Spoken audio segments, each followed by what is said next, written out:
20 h sur Akhbar al-Bled de Hassan Atlemsen.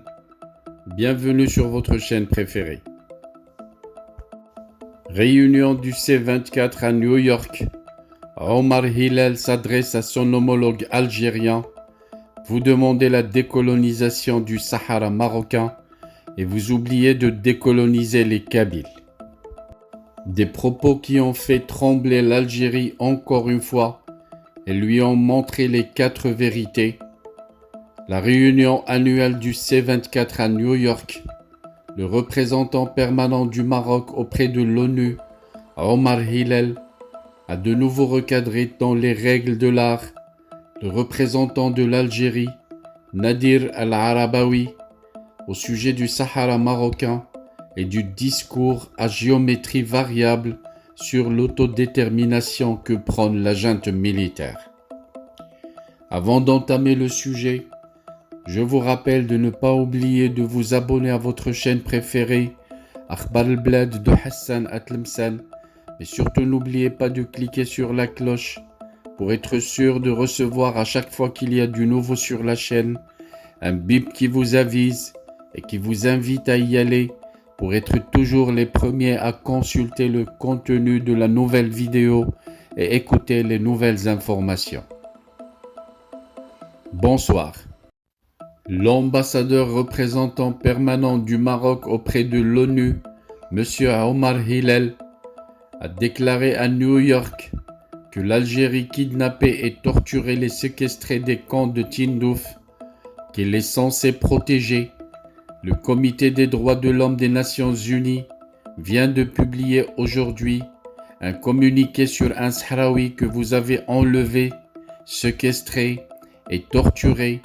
Il a disparu et le comité vous avait demandé des éclaircissements et réaffirmé votre responsabilité en tant que pays hôte des camps de Tindouf.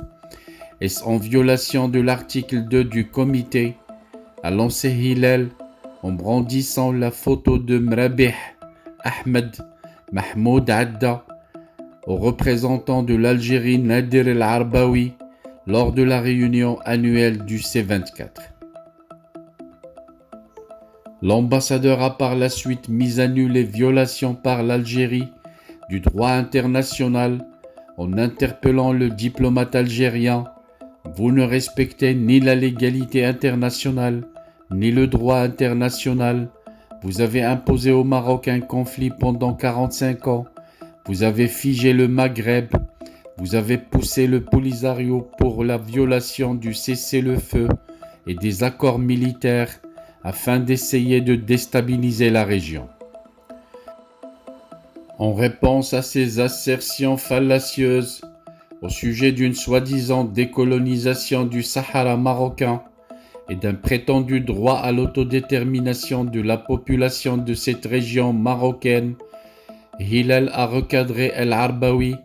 Vous demandez l'autodétermination, la décolonisation du Sahara marocain et vous oubliez de décoloniser les Kabyles qui sont sous occupation algérienne depuis que l'Algérie est devenue un État, depuis la naissance de l'Algérie en 1962, ajoutant que la Kabylie est une prison à ciel ouvert.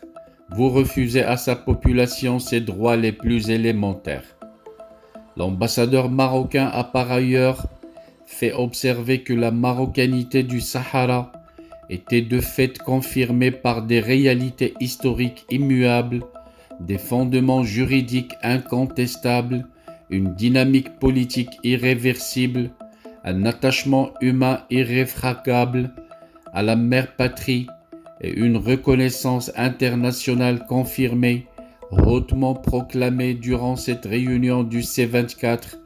N'en déplaise à ceux qui font preuve de cécité, le Sahara est marocain et restera marocain jusqu'à la fin des temps, a-t-il déclaré. Ne vous en déplaise, vous avez entendu les dizaines de pays qui proclament la marocanité du Sahara, qui proclament leur soutien au processus politique et qui sont en désaccord avec vous, a lancé Hillel à l'endroit du représentant algérien. Vous faites du terrorisme intellectuel, soit on est avec l'Algérie, soit on est contre l'Algérie, a-t-il déclaré à Al-Arbawi, qui a été grandement perturbé et tourmenté par l'appui massif à la marocanité du Sahara et au plan d'autonomie manifesté par les membres des Nations Unies au cours de cette réunion du C24.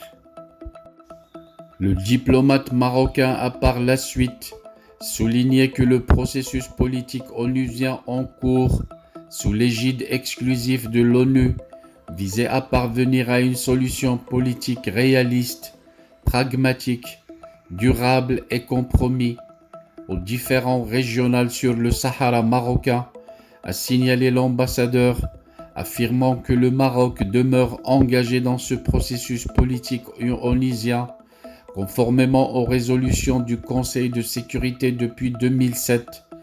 Il a fait savoir que le Royaume réaffirme dans ce sens son attachement au processus de table ronde consacré par les résolutions 2468, 2494, 2548 et 2602 du Conseil de sécurité, avec la participation effective du Maroc, de l'Algérie, de la Mauritanie et le Polisario.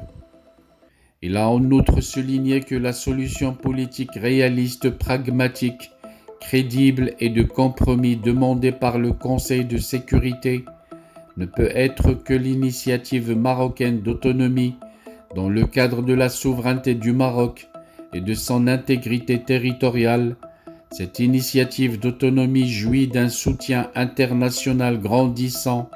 L'Allemagne, l'Espagne, la Roumanie, les Pays-Bas, les Philippines, la Serbie et la Hongrie, pour ne mentionner que ces derniers, ont récemment annoncé leur appui à l'initiative d'autonomie en tant que seule solution sérieuse et crédible, rejoignant ainsi la majorité des États arabes et africains qui soutiennent le plan d'autonomie sous la souveraineté du Maroc, a rappelé Omar Hillel.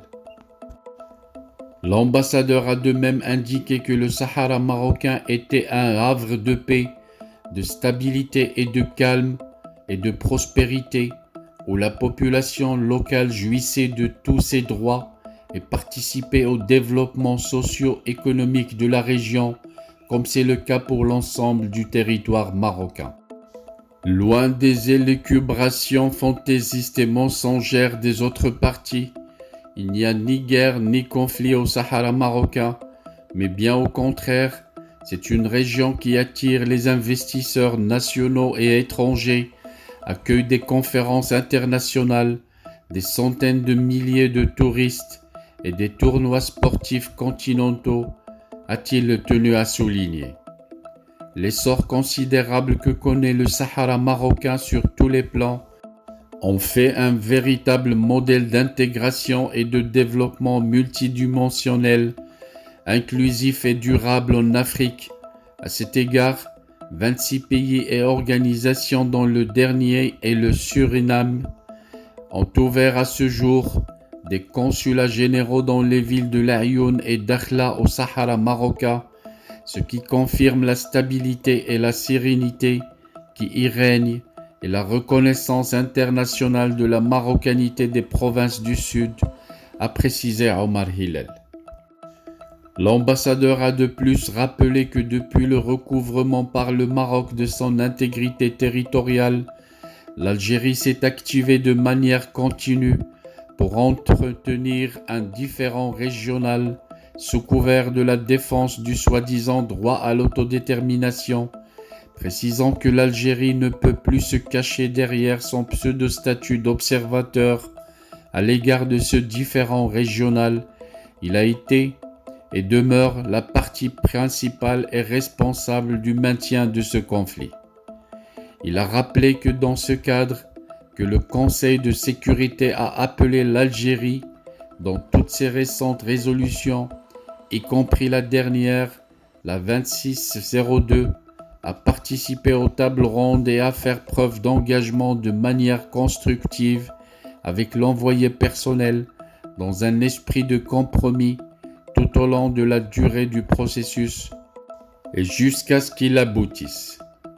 Le refus de l'Algérie de retourner aux tables rondes après avoir participé aux deux premières est un affront au Conseil de sécurité et une violation du droit international.